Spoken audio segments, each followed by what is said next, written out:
नमस्कार, मी ऋषी देसाई। राज्यात ऑगस्ट आणि सप्टेंबरमध्ये अतिवृष्टी आणि पूरपरिस्थितीमुळे झालेल्या नुकसानीची राज्य सरकारने नुकसान भरपाई जाहीर केली आहे। मात्र या नुकसान भरपाईच्या यादीतून पश्चिम विदर्भाला वगळण्यात आलं। राज्यातील एका विभागाला एक न्याय आणि पश्चिम विदर्भाला दुसरा न्याय असं का, असा सवाल आता विदर्भातील शेतकरी उपस्थित करून दुजाभाव केल्याचा आरोप राज्य सरकारवर लावत आहेत। हे सगळं प्रकरण जाणून घेऊया, मान्यवरांशी चर्चा करूया, पण त्या अगोदर नेमका मुद्दा काय आहे पाहूयात त्या संदर्भातला लोकशाहीचा स्पेशल रिपोर्ट।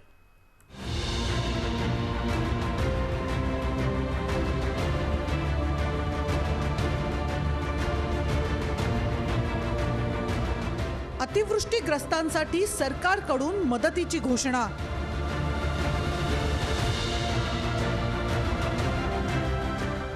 चौदा जिल्ह्यांसाठी 2860 कोटींची मदत।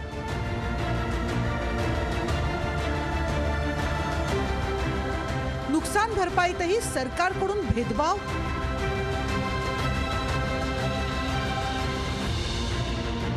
पश्चिम विदर्भातील 5 जिल्ह्यांचा सरकारला विसर।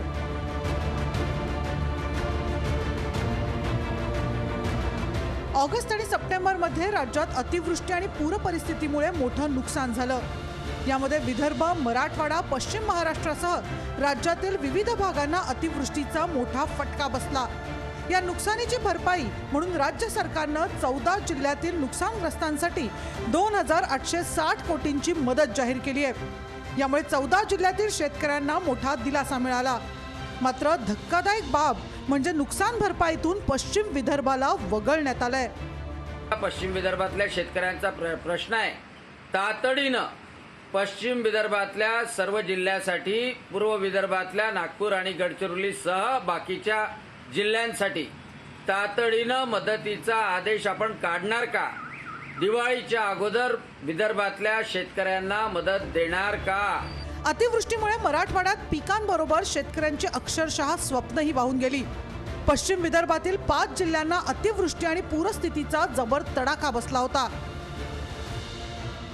यात बुलढाणा, अकोला, वाशिम, अमरावती आणि यवतमाळ या 5 जिल्ह्यांचा मुख्यत्वे समावेश आहे। या जिल्ह्यांमध्ये सोयाबीन आणि कापसाचं उत्पादन घेतलं जातं। या वर्षी या पिकांना पावसाचा जबर फटका बसल्यानं पश्चिम विदर्भातील तब्बल 5,10,499 हेक्टरवरची पिकं अतिवृष्टीनं मातीमोल झाली। त्यामुळे अमरावती विभागीय आयुक्तांनी 507 कोटी 62,66,000ची मागणी सरकारकडे केली होती। पण राज्य नुकसान भरपाईची यादी जाहीर करताना राज्य सरकार चक्क पश्चिम विदर्भाला विसरून गेलंय।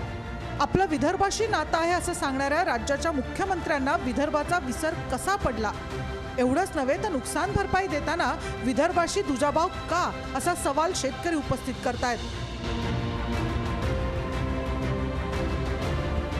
सूरज दहाटसह ब्युरो रिपोर्ट, लोकशाही न्यूज, अमरावती। विदर्भाशी दुजाभाव का, हाच नेमका प्रश्न आणि या संदर्भात आपण बोलणार आहोत। आपल्यासोबत भाजपचे प्रवक्ते आनंद राऊत जोडले जात आहेत, अरुण सावंत प्रवक्ते काँग्रेसचे आहेत, विजय जावंद या शेतकरी नेते आपल्यासोबत जोडले जात आहेत। मी सुरुवातीला अरुण सावंत सर यांच्याकडे जातोय। सावंत सर, मुद्दा अत्यंत महत्त्वाचा आहे। राज्य सरकारला सांगताना वेगळं सांगायचं असतं, करताना काय सांगायचं आहे ते माहीत नाही, पण दिसताना मात्र वेगळंच दिसतंय। विदर्भाशी दुजाभाव झालाय हा आरोप ठेवण्यात येतोय शेतकऱ्यांकडनं, भाजपच्या विरोधकांच्या सगळ्या बोलण्यातनं। सरकारची बाजू काय? नाही, पहा, कोणत्याही प्रकारचा दुजाभाव या सरकारने कोणाशी केले नाही। महाराष्ट्र राज्यामध्ये राहणारी, मग ती कुठेही राहत असो, कोणत्याही कानाकोपऱ्यात राहणारी जी जनता असेल तिची संपूर्णपणे जबाबदारी या सरकारचीच आहे। काही भागांमधले अजूनही कोणत्याही प्रकारचे तिथे अजूनही इन्स्पेक्शन म्हणा किंवा कोणत्याही प्रकारची तपासणी झालेली नाही, असे काही जिल्हे आहेत अजूनही ज्याचा निर्णय घेणं बाकी आहे। आणि ज्यांची जिथे पडताळणी झालेली आहे त्या विभागाची तिकडचे जे काही लेखी रिपोर्ट आले आहेत त्याची मात्र या सरकारने तात्काळ दखल घेऊन त्यांना मदत जाहीर केलेली आहे। आणि पुढील काळात सुद्धा जे काही उरले त्यांना मदत देण्यात येणार आहे। तेव्हा भारतीय जनता पार्टीने किंवा विरोधकांनी उगीच जनतेमध्ये गैरसमज निर्माण करण्याचा जे काही प्रयत्न ते करत आहेत तो त्यांनी बंद करावा। हेच मी आपणास या क्षणी सांगू शकेन. नक्कीच नक्कीच. आपण आता बाजू समजावून घेऊया. आपल्यासोबत भाजपचे प्रवक्ते देखील जोडले जात आहेत. मी थेट त्यांच्याकडे जातो. सर, स्वागत आपलं. सगळ्यात महत्त्वाचं म्हणजे 14 जिल्ह्यांसाठी 2,860 कोटींची मदत झाली आहे. पश्चिम विदर्भातील 5 जिल्ह्यांचा मात्र सरकारला विसर पडलाय का, हा आक्षेप निर्माण होतोय. आपली भूमिका काय? निश्चितपणानं विदर्भावरती दुजाभाव दाखवण्याचं काम हे काँग्रेसच्या काळापासून सुरू आहे. त्याचीच री ठाकरे सरकारने ओढलेली आहे.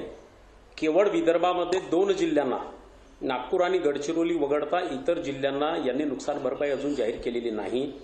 याचा अर्थ असा का यांची प्रशासनावर पकडच नाही आहे. एकीकडे बोलायचं की आम्ही दिवाळीच्या अगोदर शेतकऱ्यांच्या खात्यामध्ये नुकसान भरपाई टाकू, एकतर पहिलेच तोकडी नुकसान भरपाई जाहीर केली.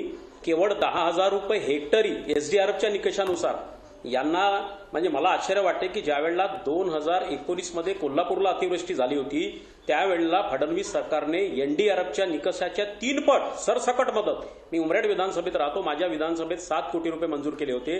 जो कोल्हापूरला न्याय दिला तोच विदर्भातील उमरेड विधानसभेत दिला होता. पण या वेळेला आम्ही मागणी करूनही, हे त्यावेळेला सत्तेत असताना 50,000 रुपये हेक्टरी द्या म्हणत होते जेव्हा आमच्यासोबत होते. आता शेतकऱ्याच्या बांधावर जाण्याच्या यांच्या चर्चा हवेत विरल्या आणि 50,000 सोडा, यांचे आमदार 25,000 हेक्टरी मदत करू म्हणत होते, तेही हवेत विरलं. आणि 10,000 रुपये यांनी कोरडवाहूला, ओलिताला 15,000 हेक्टरी, 2 हेक्टरपर्यंत मर्यादा, आणि फळबागांना 25,000 ही तोकडी मदत जाहीर केली. त्यातही त्यांनी विदर्भामधला, पश्चिम विदर्भ हा जो आत्महत्याग्रस्त जिल्हा आहे, त्याच्यात आयुक्तांनी 500 कोटीची मागणी करूनही तिथे एकाही जिल्ह्याला आतापर्यंत मदत जाहीर केली नाही. मग तुम्ही काय, तिथे आता जवळपास 700 आत्महत्या या 3 महिन्यामध्ये झाल्या आहे. आणि आत्महत्याग्रस्त भागांना जर तुम्ही अजूनही मदत जर देणार नसाल तर तुम्ही किती संवेदनशील आहात. केवळ राजकारण करणे एवढंच फक्त या सरकारचं वसुलीचं काम दिसते आहे. हा माझा भाजपतर्फे आरोप आहे. नक्कीच. आपल्यासोबत शेतकरी नेते जावंदिया सर देखील आहेत. जावंदिया सर, या सगळ्यात प्रचंड मोठ्या नुकसानीचा फटका विदर्भाला बसला, पण मात्र अजूनही विदर्भाला कोणतीही मदत जाहीर झाली नाही, किंबहुना दुजाभाव झालाय असा आरोप होतोय. तुमची काय भूमिका आहे? नाही, बिलकुल बरोबर आहे. बघा, तुम्ही जे सांगितलं 2,680 कोटी रुपये, आणि विदर्भातले फक्त नागपूर आणि गडचिरोली हे 2च जिल्हे घेतलेले आहेत. चंद्रपूर, वर्धा हे जिल्हे, यवतमाळ हे जिल्हे सगळे सुटलेले आहेत. त्याच्याबद्दल काय कारण आहे? आणि दुसरं, विदर्भात अनेक भागात पाऊस इतका पडला नाही की पूर आल्यासारखी परिस्थिती निर्माण झाली, पण रोज सतत पाऊस होता आणि त्याच्यामुळे सोयाबीनच्या, कापसाच्या पिकाचे प्रचंड नुकसान झालेले आहे. यावर्षी पाऊस असा पडला की या गावात पडतोय तो अर्ध्या गावात पडतो आणि अर्ध्या गावात पडत नाही, असंही झालेलं आहे. आता हा सगळा नुकसानीचा आकडा यांनी कसा काढला हेही एक गुपित आहे. मला असं वाटतंय की ही सगळी यंत्रणा बरोबर काम करत नाही. असं मी माझ्या शेतातलं उदाहरण सांगतो की मला यावर्षी 6 एकरात जवळपास 20-22 क्विंटल सोयाबीन झालं, पण ते सोयाबीन 3,000 रुपये क्विंटल, 3,500 रुपयाच्या सरासरी भावाने खपलं. मग हा नैसर्गिक संकटाचंही नुकसान नाही का? मग याची काय मदत आहे? आणि दुसरं तुम्हाला सांगतो की 46 लाख हेक्टरवर नुकसान झालं असा रिपोर्ट आहे, आणि 35 लाख शेतकऱ्यांना मदत दिली जाणार आहे 10,000 रुपये हेक्टरी. म्हणजे 10,000 रुपये प्रति शेतकरी सुद्धा मदत नाही, अशा प्रकारची ही नुकसान भरपाई आहे. एनडीआरएफ पेक्षा जास्त. आता भाजपचे नेते बोलत होते की कोल्हापूरला इतकं दिलं, पण मला असं वाटतं की यांच्या राज्यात आम्हाला विदर्भात 6,800 रुपये एनडीआरएफचीच मदत मिळाली आहे. मी माझं बँकेचं पासबुक दाखवायला तयार आहे. मला 2 हेक्टरची 13,600 रुपये मदत फडणवीस साहेबांच्या काळात मिळालेली आहे. सत्तेत असले तर शेतकरी विरोधी काम करायचं, आणि सत्तेच्या बाहेर गेले की शेतकऱ्यांची पोटतिडकीने बाजू घ्यायची. अरे शिवसेना तेव्हा तुमच्या सोबतच होती ना. हा अन्याय तुम्ही दोघांनी मिळून तेव्हा केलेला होता, आणि आता शिवसेना सत्तेत आहे, ते अन्याय करतात आहेत. मला काय वाटतंय की निसर्गाचा आता फटका हा दरवर्षी बसतो आहे. अगदी मी सतत मागणी करतोय की तुमच्या या सगळ्या तुटपुंज्या मदतीपेक्षा तुम्ही तेलगू रहित बंधू योजनेप्रमाणे विदर्भातल्या कोरडवाहू शेतकऱ्यांना, मराठवाड्यातल्या कोरडवाहू शेतकऱ्यांना 5,000 रुपये एकरी खरीपाला आणि 5,000 रुपये एकरी रब्बीला अशी सरळ कॅश मदत आम्हाला द्या. आम्ही निसर्गाशीही भांडू आणि बाजाराच्या अनिश्चिततेशीही भांडू. यावर्षी आता सोयाबीन मध्ये बंदी आली, पण कापसामध्ये तेजी आहे. अनेक शेतकऱ्यांना हे लक्षात येत नाही की सोयाबीनमध्ये मंदीचं कारण काय आहे, कापसामध्ये तेजीचं कारण काय आहे. जगाच्या बाजारात मागच्या वर्षी कुठेही 4,000 रुपयापेक्षा वरती सोयाबीनचे भाव नव्हते, तरी आमच्या देशात 10,000 8,000 झाले. ते कसे काय झाले? भाजपचे नेते समजून सांगत नाही की त्यांची चूक झाली. जून महिन्यात ढेपीची आयात केली असती तर जून महिन्यात 6,000 रुपये सोयाबीनचे भाव झाले असते, तर शेतकऱ्यांना बियाणं स्वस्त मिळालं असतं. हे भाजपचे नेते मान्य करत नाही. आणि आता कापसामध्ये जी तेजी आली की अमेरिकेत कापसाचं पीक नाही, तिथे भाव वाढले म्हणून आता भाव वाढले. आपल्या देशातही पीक नाहीये. कापसाची नापिकी अशी आहे ऑगस्ट सप्टेंबरच्या पावसामुळे की 2 वेच्यात सगळं शेत रिकामं होणार अशा बातम्या येतात आहेत. या सगळ्याचा कुठे उहापोह आहे हो? मला असं वाटतंय की शेतकरी ह्या आसमानी आणि सुलतानी संकटात मरत नाही म्हणून जगतो आहे.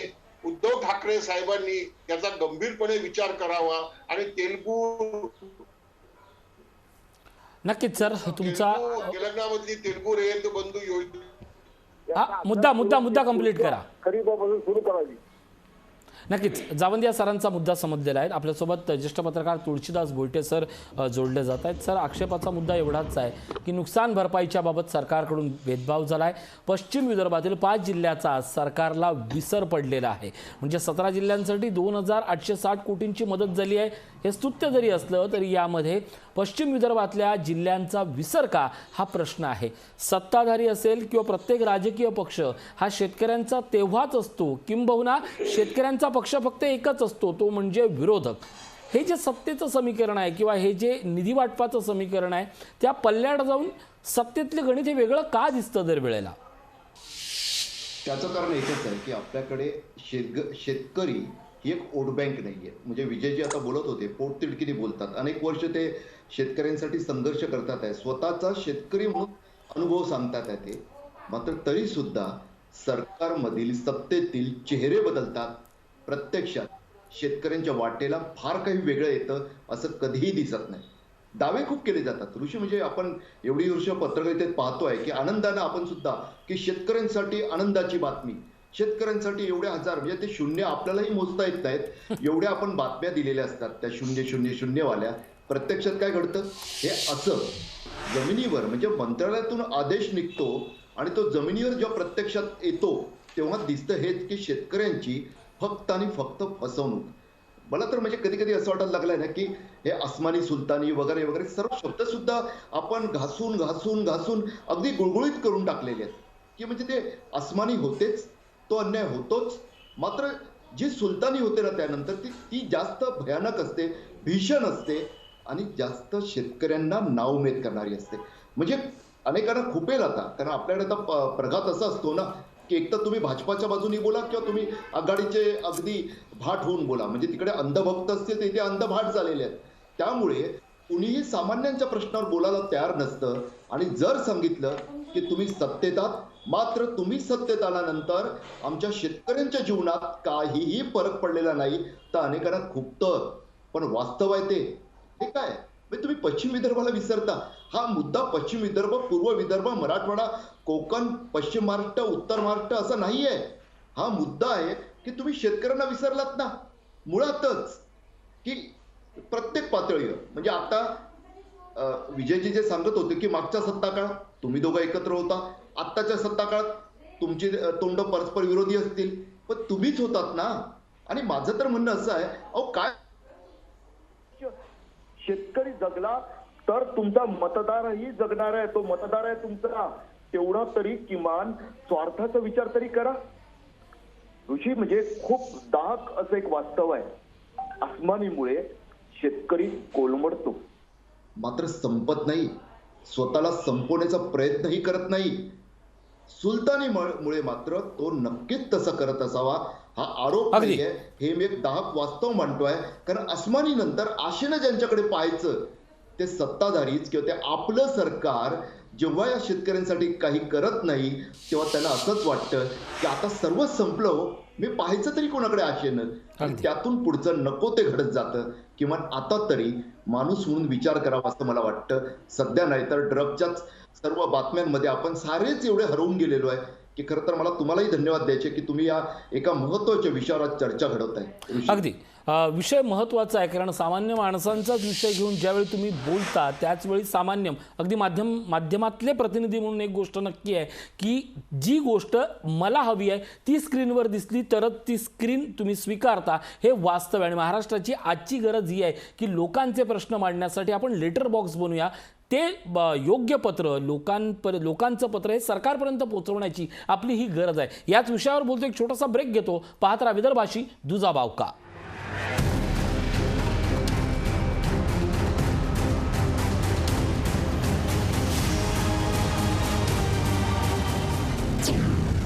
ब्रेकनंतर स्वागत. अतिवृष्टीसाठी सरकारकडनं मदतीची घोषणा झाली आहे. 14 जिल्ह्यांसाठी 2,860 कोटींची मदत झाली आहे. या सगळ्या चर्चेकडे जाण्यापूर्वी एक महत्त्वाची एक जुनी आठवण करून देतोय. जुलै 2021 मध्ये ज्यावेळी अतिवृष्टी झाली होती त्यावेळी राज्य सरकारकडनं 365 कोटी 67 लाख रुपये निधी मंजूर झाला होता. आता विषय चाललाय तो म्हणजे त्याच्या पुढच्या काळातला, अर्थात ऑगस्ट आणि सप्टेंबरच्या महिन्यात झालेल्या अतिवृष्टीचा. मी सावंत यांच्याकडे जातो.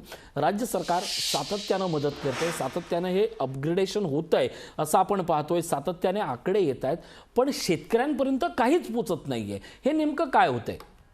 नाही, सरकारने प्रत्येक वेळेस शेतकरी म्हणजे जे कोणी बाधित आहेत त्या शेतकऱ्यांपर्यंत पैसा कसा पोहोचेल याच्याकरता ठोस उपाय सरकार नेहमीच घेत आलेले आहे. परंतु आपण जर ही जी काय आता मदत झालेली आपण म्हणतोय, ज्याच्यावरती आपण चर्चा करतोय की 14 जिल्ह्यांसाठी 2,860 कोटी सरकारने आता जाहीर केलेत आणि त्यांच्या खात्यात ते पोहोचतीलही. परंतु याच्या मागचं जर राजकारणाचा आपण विचार केला तर प्रत्येक वेळेस कोरोनानंतर अनेक संकटं गेल्या 2 वर्षात या राज्यावरती ओढवली. प्रत्येक वेळेस सरकारने त्यांच्या परीने त्यांच्या गंगाजळीमध्ये जे काही पैसे ती मदत म्हणून दिली. परंतु जेव्हा 2020 साली गारपिटीने असंच नुकसान झालं होतं, 2020 साठी आपण 93 कोटीची मदत शेतकऱ्यांसाठी मागितली होती. आमचाच पैसा, आमच्याच राज्याचा पैसा सरकार आम्हाला देणार होते केंद्र सरकार, परंतु त्यांनी तो दिला नाही. त्यांनी केंद्राकडून एकही रुपया पाठवला नाही. तसंच निसर्ग चक्रीवादळ आलं मागच्या वर्षी आपण पाहिलं असेल. निसर्ग चक्रीवादळामध्ये 1,500 कोटींचं जवळजवळ नुकसान झालेलं होतं. केंद्राकडे आम्ही मागितले होते 1,765 कोटी, परंतु सरकारने किती दिले? केंद्र सरकारने या महाराष्ट्र राज्याच्या शेतकऱ्यांच्या तोंडाला अक्षरशः पानं पुसली आणि 268 कोटी फक्त पाठविले. म्हणजे जे काही शेतकऱ्या गारपिटीमुळे म्हणा, अतिवृष्टीमुळे म्हणा, वादळामुळे म्हणा, जे काही नुकसान होतं त्यावेळेस केंद्र सरकारने आमचाच पैसा आम्हाला परत पाठवायचा असतो, परंतु ते देत नाहीत. विदर्भासाठी मागच्या पुरामध्ये 900 कोटींची मागणी केली होती आपण. या इथे केंद्र सरकारकडून शिष्टमंडळ येऊन जातं, येतं आणि परत जातं, देत एकही रुपया नाही. 2020च्या अतिवृष्टीमध्ये 3,721 कोटी या राज्याने आम्ही भांडत होतो केंद्र सरकारकडे. केंद्रीय पथक आलं परंतु काही दिलं काय मदत? नाही. फक्त 2019च्या वेळेस जेव्हा यांचं सरकार होतं त्यावेळेस मात्र त्यांनी केंद्राकडून मागून पैसा आणला. आता त्यांचं सरकार नाही, भारतीय जनता पार्टीचं या राज्यात सरकार नाही, म्हणून ते केंद्राकडे मुद्दामून तिथे अडथळे आणतात आणि मदत या राज्यापर्यंत पोहोचवत नाहीत. हे याच्या मागचं राजकारण आहे. हे जनतेने ध्यानात घेतलं पाहिजे आणि आपण सुद्धा ध्यानात घेतलं पाहिजे. नक्कीच. आनंद राऊत यांच्याकडे जातोय. आनंद राऊत, मुद्दा पुन्हा एकदा राजकारणाकडे येतोय. मुद्दा पुन्हा एकदा केंद्रानं न दिलेल्या निधीकडे येतोय. एरवी कुठल्याही प्रकरणात उठसूट सरकारला धारेवर धरणारे विदर्भातले सर्वपक्षीय नेते यावेळेला कधी बोलणार हा प्रश्न आम्ही माध्यम म्हणून विचारणार. त्याच वेळेला विरोधक ज्यावेळी सरकार न्याय देत नाही म्हणून राजभवनात किंवा दिल्ली दरबारी जातं त्यावेळी आता हा प्रश्न उपस्थित करणार का? महाराष्ट्र सरकार दुजाभाव करत असेल हा जर आक्षेप असेल तर केंद्रीय कृषी मंत्र्यांकडे किंवा पंतप्रधानांकडे किंवा आपत्कालीन या सगळ्या निधीचं वाटप करणाऱ्या मंत्रालयाकडे तुम्ही दाद मागणार आहात का? कारण मुद्दा कोणाच्याही कोंबड्यानं उजाडू देत, निधी शेतकऱ्यांपर्यंत पोहोचला पाहिजे. काय भूमिका असणार आहे? अगोदर एक गोष्ट मी स्पष्ट करू इच्छितो की ज्यावेळेला मगाशी जावंदे साहेब म्हणाले की मागच्या काळामध्ये मला अकाउंट पाहून घ्या 6,000 काही रुपये मिळाले, पण मी तुम्हाला सांगू इच्छितो की 14 ऑगस्ट 2019ला सरकारचा GR आहे. हे लोक सरकारमध्ये यांनी तो GR बघून घ्यावा. नागपूर कलेक्टरला GR ते त्याची कॉपी माझ्याकडे आहे. आणि NDRFच्या निकषाच्या त्याच्यामध्ये मुद्दा असा होता की 2 हेक्टरपर्यंतचं चालू कर्ज पीक कर्ज माफ किंवा मग 2 हेक्टरपर्यंत NDRFच्या निकषाच्या 3 पट मत स्वतः माझ्या खात्यामध्ये जमा झालेली आहे. तुम्हाला त्याची GRची कॉपी तुम्हाला कलेक्टर ऑफिसमधून मिळेल आणि त्याच्यामुळे कोल्हापूरला जो न्याय दिला गेला होता तोच न्याय नागपूर जिल्ह्याला त्यावेळेला ज्या ज्या तालुक्यामध्ये अतिवृष्टी झाली होती त्या तालुक्यात मिळाला. त्या तालुक्यामध्ये माझ्या उमरेड विधानसभेतले 3 तालुके निश्चित होते, हे पहिल्यांदा मी स्पष्ट करू इच्छितो. नंबर 2 असं की कोरोनाचा हे काळामध्ये काँग्रेसचे लोक वारंवार केंद्र सरकारच्या नावाने जे ओरडतात, कुठेही काही टाचणी पडली तरी केंद्र सरकारच्या नावाने ओरडतात. पण साधारणतः परवाच एक स्टेटमेंट आपण पाहिलं, पश्चिम महाराष्ट्रामधले 2 आमदार ऐका, केंद्र सरकारच्या नावाने आम्ही ओरडत पश्चिम नाही महाराष्ट्रातले आहोत. 2 या विद्यमान राज्याच्या आमदार हक्काचं आहे तेच मागतो आम्ही. अगदी बोलतो, येतो ना मी त्याच्यावर. आम्ही ज्या वेळेला सत्तेमध्ये होतो तर आमच्या सत्तारूढ आमदारांनी त्या पद्धतीनं लोकांचे प्रश्न धसास लावण्याचं काम केलं. आज त्या पश्चिम विदर्भामधले 2 आमदार एवढी अतिवृष्टी होऊन दुबईला क्रिकेटची मॅच पाहायला जातात याची एक बातमी आलेली आहे.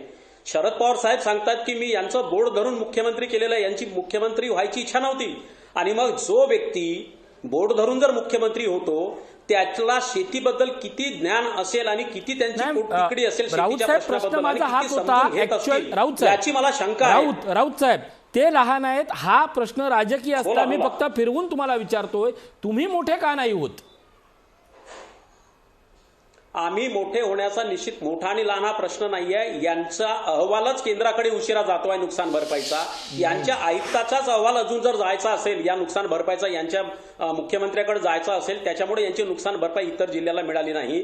त्याच्यावरनं यांचा पाठपुरावा किती असेल केंद्राकडे याची आपण साधारणतः म्हणजे काळजी करण्याची गरज आहे.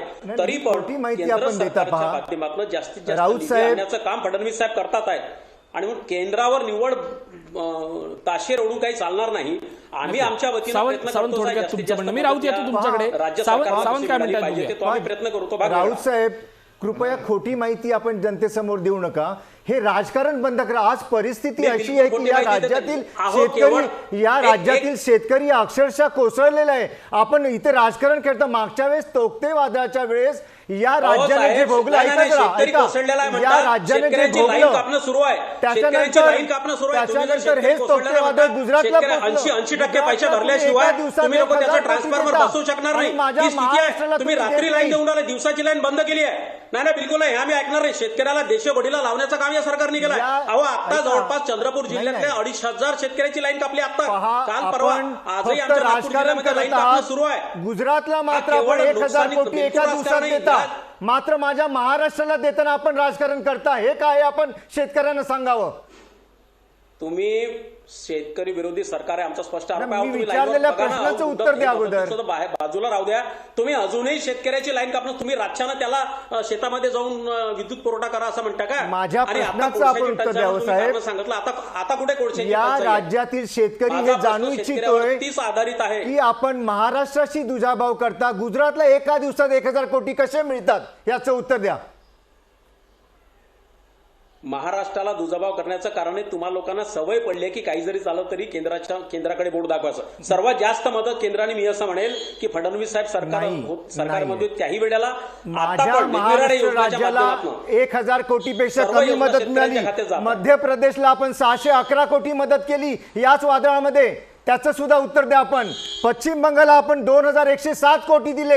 हे कसे काय दिले तुम्ही? या राज्यामध्ये सर्वात जास्त भोगलाय या महाराष्ट्र राज्याने कोरोना काळात. त्याच्यानंतर आलं अतिवृष्टी, त्याच्यानंतर आलं अवकाळी पाऊस आणि गारपीट. ह्या सगळ्या गोष्टी घडल्या असताना सुद्धा आमचाच पैसा जो संकट काळात मिळाला पाहिजे तो तुम्ही आमच्यापर्यंत पोहोचवला नाहीत. हा ठाम आरोप आहे माझा.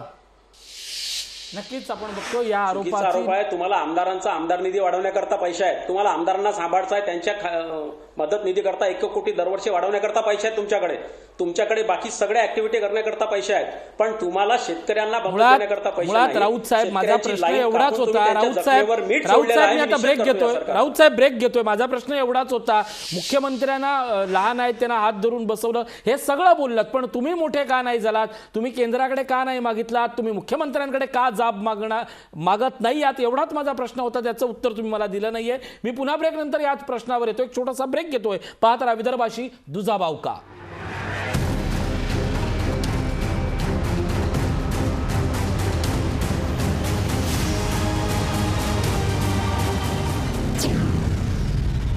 ब्रेकनंतर आपलं स्वागत. आपल्यासोबत शेतकरी नेते जावंदिया सर आहेत. जावंदिया सर, तुमच्याकडे येतोय मी. शेतकऱ्याच्या फार महत्त्वाच्या मागण्या आहेत.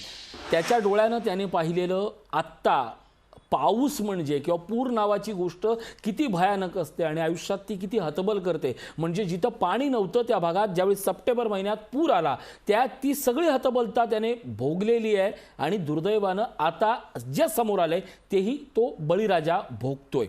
या सगळ्यात शेतकऱ्याची मागणी काय आणि नेमकी याच्यातला जो राजकीय लूपहोल आहेत, म्हणजे अगदी दोन्ही पक्षांवर टीका करणं हा भाग नाही आहे, आवाज न पोहोचणं ही जी गोष्ट आहे शेतकऱ्याचा नेत्यांपर्यंत, आणि नेते स्वतःला कितीही विदर्भाचे ताकदवीर समजू देत, विदर्भाचे फायर ब्रँड नेते समजू देत, त्यांचा आवाज न पोहोचणं ही त्यातली जी गोम आहे ना, त्याबद्दल काय सांगाल?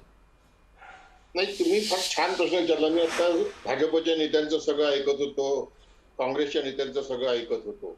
आणि यावर्षी खरं पाहिलं तर ऑगस्ट आणि सप्टेंबर पर्यंत पीक परिस्थिती खूप चांगली होती आणि इतकी चांगली होती की यावर्षी सोयाबीनचं, कापसाचं विक्रमी उत्पादन येईल ही पूर्ण अपेक्षा होती. पण सप्टेंबरच्या पावसानं होत्याचं नव्हतं करून टाकलं. मागच्या वर्षी पिंक बॉलवरनी मागच्या वर्षीच्या पावसाने सोयाबीनच्या कापणीच्या वेळेस तेव्हाही सगळं उद्ध्वस्त करून टाकलेलं होतं. आता क्लायमेट चेंज, वातावरण बदल सगळी चर्चा होते ना, CO2चे एमिशन, आणि आता भाजपचे नेते सांगत होते की हे असं करतात ते तसं करतात. अहो, घटनेप्रमाणे शेती हा जरी राज्याचा विषय असला तरी शेती संदर्भातले सगळे महत्वाचे निर्णय हे केंद्र सरकारच्या अधिकारात आहे, हे नाकारता येत नाही. स्वामीनाथन कमिशनने शेती हा कन्करंट लिस्ट मध्ये घ्यावा हे शिफारस केलेली आहे, पण त्याच्याकडे देशातला एकही राजकीय पक्ष त्याला महत्व देत नाही. मला असं वाटतं की आसमानी आणि सुलतानी संघ ते शेतकऱ्यांच्या पाठीला पुजलेले आहेत. राज्य सरकार केंद्राला दोष देणार, केंद्र राज्याला दोष देणार, हे सगळं चालत राहणार आहे. पण याने उत्तर सापडत नाही ना. शेतकऱ्यांची आत्महत्या काही थांबत नाहीये. आता शेतकऱ्यांच्या एका पोरीनं आत्महत्या केली की माझ्या बापावरचं माझं ओझं कमी करण्याकरता आणि इतर माझ्या भावा बहिणीला ते पोसू शकतील म्हणून मी आत्महत्या करते. आणि सगळ्या पक्षांना लाज वाटली पाहिजे. माझ्या गावात मनमोहन सिंग आले होते तेव्हा मी सगळी मांडणी केली. त्यांनी एकच वाक्य वापरलं होतं की एक सुद्धा आत्महत्या ही आमच्याकरता लाजेखातर आहे. आमचे नरेंद्र मोदी साहेब कधीच हे असं म्हणत नाही. माझी काय भाजपच्या नेत्यांना विनंती आहे, जाऊ द्या ना राज्य सरकार, तुमच्या अधिकार क्षेत्रात जे आहेत ते तर चांगले निर्णय घ्या. मी फक्त 3च मागणी करतो केंद्र सरकारकडनं की पुढच्या खरीपापासून हे 3 कायदे तुम्ही करा आणि त्याची अंमलबजावणी करा, राज्य सरकारला करायला लावा. एक, MSP चा कायदा करून संरक्षण द्या. दुसरं, पीक विमा योजना ही 100% युनिव्हर्सल करा आणि त्याचं सगळं प्रीमियम हे केंद्र आणि राज्य सरकारने वाटून करावं. अरे आज 2% प्रीमियम आम्ही देतो ना, 98% तर सरकारच देतं. मग कशाला 2%? ती सगळ्यांकरता लागू करा आणि ती गाव स्तरावर लागू करा, युनिट लहान करा, गाव किंवा ग्रामपंचायत करा. आणि तिसरं, प्रधानमंत्री सन्मान निधी मोदी साहेब देतात, त्या प्रधानमंत्री सन्मान निधीच्या ऐवजी तेलंगणाची तेलगू रयत बंधू योजना 5,000 रुपये खरीपाला एकरी आणि 5,000 रुपये रब्बीला एकरी, जमिनीचं कोणतंही बंधन नाही, कमीत कमी देशातल्या सगळ्या करोडो शेतकऱ्यांकरता ही लागू करा. हे 3 निर्णय पुढच्या खरीपापासून लागू करा. भारतीय जनता पार्टीला मी पूर्णपणे समर्थन करायला तयार आहे. आहे का तयारी ही करण्याची? नक्कीच. कोणी कोणाला समर्थन करण्याचा हा मुद्दाच नाही आहे सर. तुम्ही ज्या तडफेनं सांगताय, अगदी मी आनंद राऊत असतील, अरुण सावंत असतील, या प्रत्येकाची एक मतं असतात. आणि हाच प्रश्न घेऊन मी आता बोलटे सरांकडे जातो. बोलटे सर, आपल्याला फार जबाबदारीनं बोलावं लागतं, कारण आपल्या मागे कुठल्याही राजकीय पक्षाचं लेबल नसतं आणि कागदावर जे आहे आणि वास्तवात जे आहे आणि प्रशासनात जे आहे ते सांगावं लागतं. एक लक्षात घेऊया, जुलै, ऑगस्ट, सप्टेंबर हे 3 महिने महाराष्ट्र सरकारसाठी कोणीही जरी सत्तेत असतं, कोणीही, तरी त्याच्यासाठी शेतकऱ्यांना देताना एक फार मोठा विचार करून ते द्यावंच लागलं असतं, कारण या गोष्टीचा सरकारी निधीवर पडणारा भार. हे वाक्य अर्ध आहे. पुढचं वाक्य असं आहे, पण तरी देखील जुलै महिन्यात एक प्रचंड मोठा पाऊस झाला. विजय वडेट्टीवारांनी 365 कोटी 67 लाख दिले आहेत. आपण आज ज्या विषयावर चर्चा करतोय तो ऑगस्ट आणि सप्टेंबरचा आहे. जुलैसाठी जो निधी दिला गेला तो 365,67,67,. नागपूर विभागात 10,65,00,000 दिले. अमरावती विभागात 118,41,40,00,000 रुपये दिले.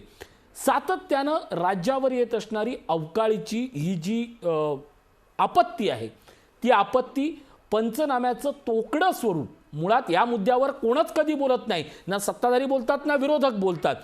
कारण शेवटी पंचनाम्यावर मदत निधी ठरतो आणि या मदत निधीवर जर मदत शेतकऱ्यांपर्यंत पोहोचत असेल तर पंचनाम्यातली धिसाडगाई ही 2 महिन्यांनी आणि 3 महिने. परवा कोल्हापूरला जुलै महिन्याचा पाऊस झाला, त्यावेळी त्याचं पंचनामे करायला परवा पथक आलं मागच्या 2 आठवड्यापूर्वी.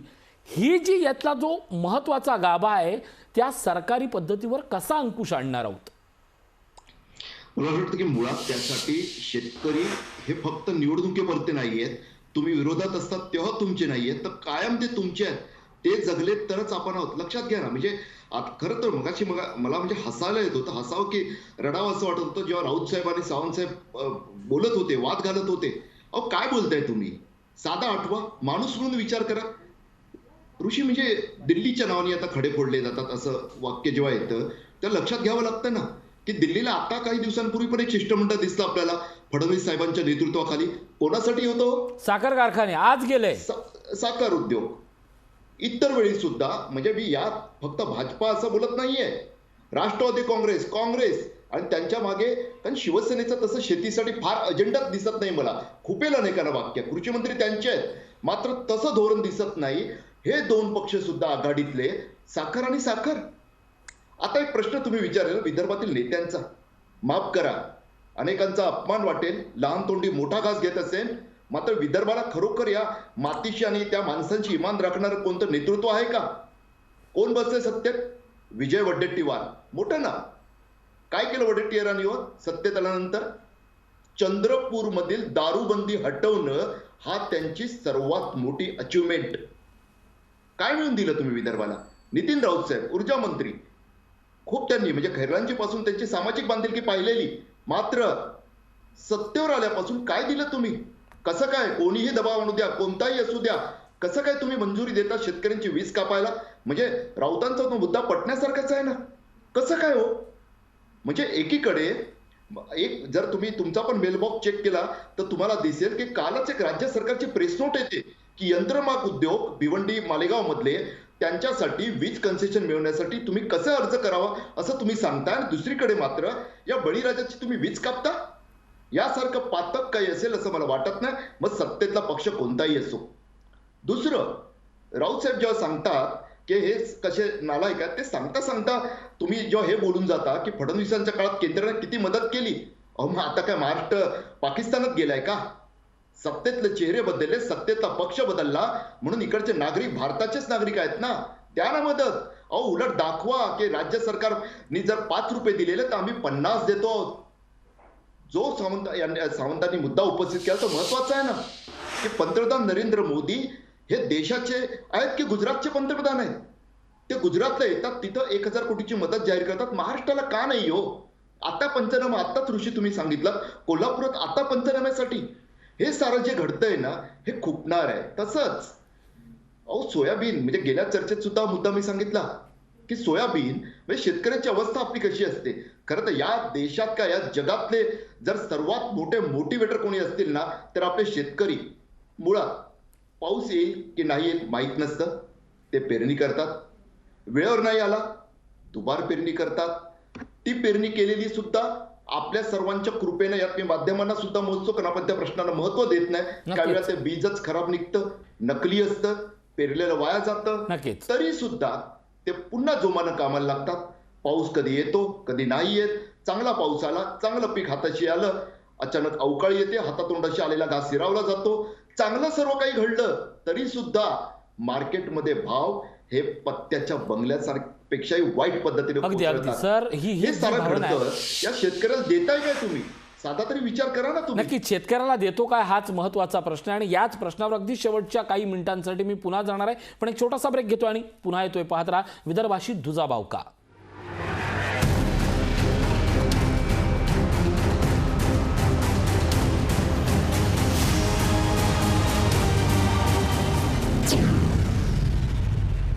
विदर्भाशी दुजाभाव का? माझ्याकडे आता शेवटच्या सेगमेंटची फक्त 8 मिनिटं आहेत आणि मी 4ही पाहुण्यांना विनंती करतो की मी 2-2 मिनिटांसाठी तुमच्याकडे येतो. सुरुवातीला जावंदिया यांच्याकडे जातो. जावंदिया आता ज्या ठिकाणी लाईव्ह देत आहेत तिकडे त्यांची लाईट गेलेली आहे आणि ते बॅटरीच्या प्रकाशात आहेत. मी त्यांना हाच प्रश्न विचारतोय. अंधार राशीलाच आहे, पण प्रकाशासाठी जावंदिया साहेब मुख्यमंत्र्यांकडे तुम्ही काय मागा? ते मला असं वाटतंय मी मुख्यमंत्र्यांकडे काय होत आहे की मुख्यमंत्री हे शरद पवारांच्या सल्ल्याने काम करतात आणि शरद पवार हे 10 वर्ष देशाचे कृषी मंत्री राहिलेले आहेत. मला असं वाटतं की पवार साहेबांनी कोरडवाहू शेतकऱ्यांकरता एक वेगळ्या पद्धतीने विचार करण्याचा, आउट ऑफ बॉक्स जाऊन विचार करण्याची गरज आहे. अगदी. कारण कोरडवाहू शेतकरी हा सुलतानी संकटात सगळ्यात जास्त मार खात होतो. मगाशी भोईटे साहेबांनी चांगलं म्हणत होते की त्याची पेरणी जाते, त्याचं पीक अर्ध्यात जातं, त्याचा पूर्ण खर्च होऊन जातो. आता तुम्ही पहा ना, या वर्षी सुद्धा शेतकरी आता पुष्कळशी पराठी उपटून हरभरा पेरायच्या तयारीत आहेत. मला उद्धव ठाकरेंना विनंती करायची की अशा शेतकऱ्यांना हरभऱ्याचं बियाणं ते सबसिडीवर द्या ना. अगदी. हे जे मुद्दे असतात तेच महत्वाचे. माझ्याकडे वेळ कमी आहे. अशा पद्धतीने वेळेवर जर मदत केली तर राज्य सरकारची सत्ता जय नाही, नक्कीच वेळेवर मदत आणि योग्य माणसाला मदत हे महत्वाचं आहे. मी भोईटे सरांकडे पुन्हा एकदा जातो. भोईटे सर, अवघा 1 मिनिट तुम्हाला देतोय मी. काय हवंय शेतकऱ्यांना आणि काय द्यावं सरकारनं पॉइंट टू पॉइंट? शेतकऱ्यांकडे एक सामान्य नागरिक म्हणून तरी तुम्ही पहा असं मला वाटतं. उद्योगांसाठी आपण पॅकेज दिलेत, उद्योगांसाठी आपण सवलती देतोय. जी टीका मोदी सरकारवर तुम्ही केंद्रात करता तीच कधीतरी आरशासमोर उभे राहून स्वतःवर करून पहा ना. द्या त्यांना अखंडित वीज पुरवठा द्या, योग्य पाणी पुरवठा करा, त्यांचे प्रश्न सोडा, बाकी काही नको आहे. आणि तो सुद्धा टॅक्स पेयर आहे.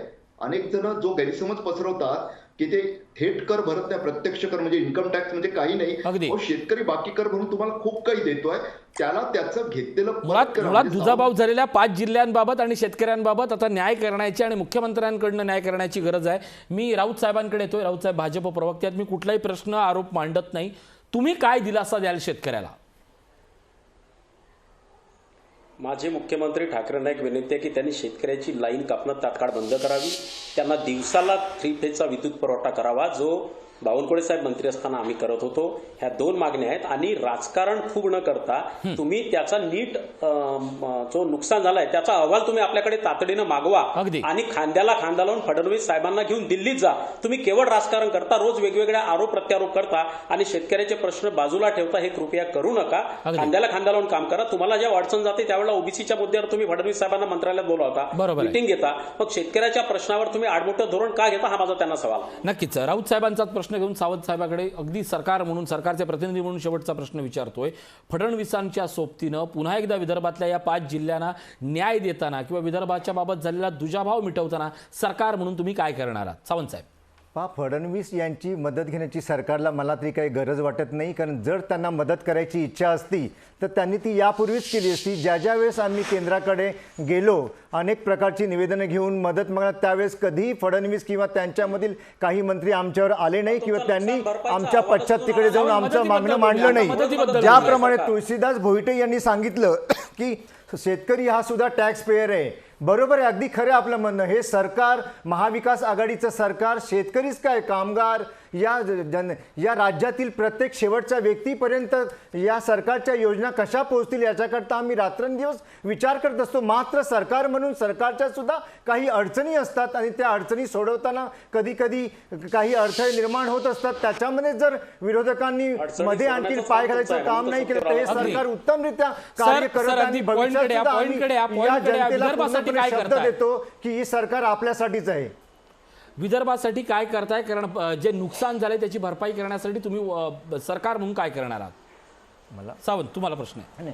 विदर्भाचं जे काही नुकसान झालेलं आहे, आता जर आपण पाहाल अतिवृष्टी, बोंडकळींमुळे जे यांच्यावरती जे आता नुकसान होतं शेतकरी, याच्याकरता सरकार एक स्पेशल पॅकेज लवकरच डिक्लेअर करेल. कारण त्यावरती अभ्यास सुरू आहे आणि हे जे काही डिक्लेअर केलं ते जुलै, त्याच्यानंतर ऑगस्ट, सप्टेंबरचं पॅकेज डिक्लेअर केलेलं आहे. याच्या पुढे सुद्धा सरकारकडून शेतकऱ्यांना शेवटच्या शेतकऱ्यापर्यंत कशी मदत जाईल याच्याकरता प्रयत्न केले जाणार आहेत. नक्कीच ऑगस्ट सप्टेंबरसाठी अतिवृष्टी आणि अतिवृष्टीमुळे जाहीर केलेलं हे नुकसान आहे. पण या सगळ्यात जिल्ह्यांना का वगळलं हा प्रश्न मात्र मोठाच आहे.